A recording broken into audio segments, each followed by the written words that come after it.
Jake, I'm guessing this is a game you've been circled on the calendar for a while now. Can you just speak to the emotions that went through the last 24 hours, not looking like you were going to be able to play, and then passing, getting out of COVID last night and racing here? It's been a whirlwind, I'm guessing. Yeah, well, it's, when I went to bed, I didn't think I was going to be playing. So it was kind of all set for me in my head. And got a call around 11:30 last night. So I tried to figure out how to get out as quickly as possible because I wanted to get a morning skate in. And, I got here around 8:30. So it was a pretty good flight, smooth flight. And, just excited for the nap now. Yeah, just your thoughts, your general thoughts going into this game, facing this team and this city, these fans that you played for so many years. I don't have many thoughts as of now. I think everything's gonna build up. I would say before the puck drop, but obviously it's gonna be weird, to play against my friends but I've done it in the past. When I got traded from Columbus, it was the same thing for me when we played Columbus. Yeah, back in 2011. So obviously, we'll see how the fans gonna react, but it's always good to be back in Philly. That's for sure. Yeah, thanks, Jake. Okay, next we'll go to Brian Hedger. Go ahead, Brian. Hey, Jake, good to see you made it there. Outside of just knowing who the other guy is, did you know Cam Atkinson at all before? I met him a few times at the weddings. I think Scott Hartnell wedding. I met him. Maybe, I don't have a pretty bright memory from weddings. So I met him there. I think I met him in one more. I can't remember which one. Maybe it's Derek Dorsett, if I'm not mistaken. Maybe I'm wrong. But yeah, so I know him just a little bit, but I heard good things about him. Just how surprised were you at the deal? I know you weren't surprised to be traded, but just the deal itself, 1-for-1, good forward, top six forward for top six forward like that. Well, that's usually what happens when teams wanted to mix it up a little bit, change it up. They're looking for that options, how they can make the team better. So Cam is having a good season for Philly.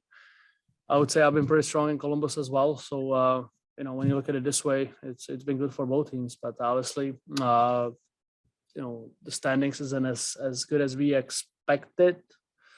And I think Philly is the same way. So, depends how you look at it. Yeah. That's what I have for you is, before you went on the COVID protocols list, it felt like maybe you were shooting the puck a little bit more. This is on the ice stuff. Am I just seeing things on that one, or are you trying to make a more concerted effort to shoot the puck more? You have waves during the season, then you feel comfortable shooting the puck. Then you have games when you don't feel comfortable shooting the pucks. Obviously, if you play well, if you move well on the ice, you get those opportunities. So I had a few chances last game against Chicago, and yeah, I mean, I've been told that I should shoot more all the time. Maybe I'm starting listening finally. Thanks, Jake. Okay, next we'll go to Charlie O'Connor. Go ahead, Charlie. Hey, Jake, hope you've been doing well.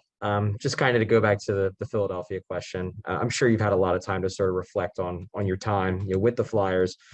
Is there any one moment that really sticks in your head as, a standout moment that you really remember and think fondly of? As so many of them, Charlie, it's been such a fun and good ride that, obviously when you spend a decade with your friends in one of the best sports town in the world, it's been good. So like I said, I don't get stuck on things. If I get moved up, I move on, and I'm in Columbus right now. I had a good time in Philadelphia. And is there a mic on or something? Where is that, Charlie?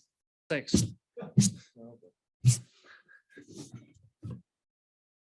No, but yeah, it's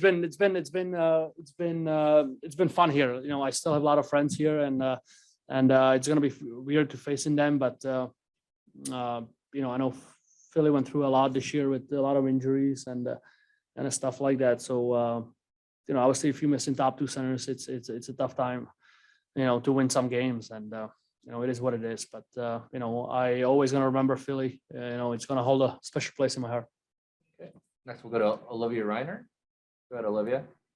Hi, Jake. How unusual was it for you coming through the visitors entrance this morning? Who were you able to see, and how were those conversations with some of your former teammates, former coaches?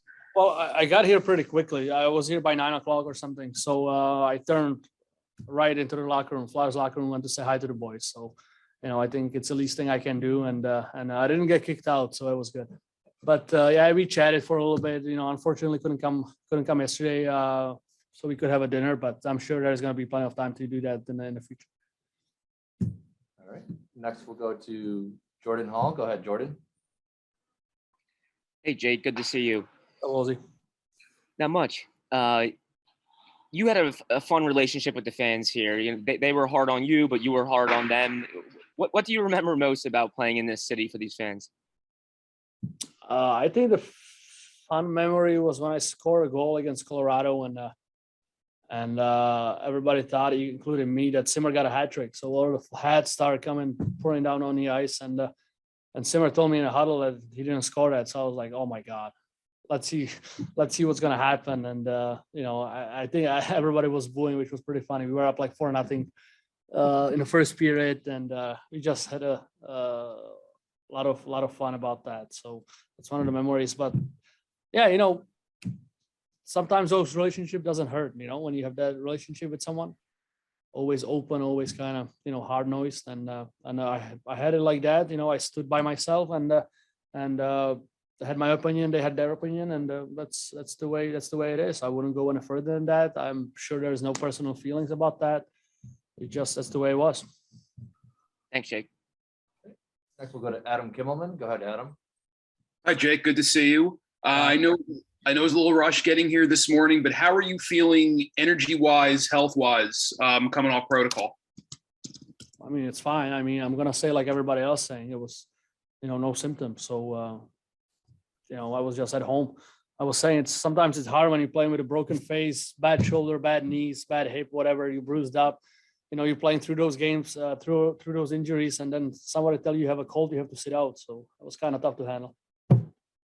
And then I'm not calling COVID a cold. I'm just saying I had a cold, so it's kind of tough to handle that this way. Please don't spin the words. Understood. You're going to be playing against a lot of guys that you played a lot of years with. I'm wondering who you think is going to have the best chirp, best trash talk on the ice tonight. Is it going to be Claude Giroux? Is it going to be Travis Konechny? Who do you think is going to kind of give it to you in a fun way the best tonight? Oh, TK wouldn't do that. Not to me. Not sure. We'll see how it's gonna go. I don't think. I think both teams gonna be focusing on obviously winning the game, but I'm sure there is gonna be some chirping going around. But who is that gonna be? Maybe Lots. I don't know. Lots is pretty good at that too. So we'll see.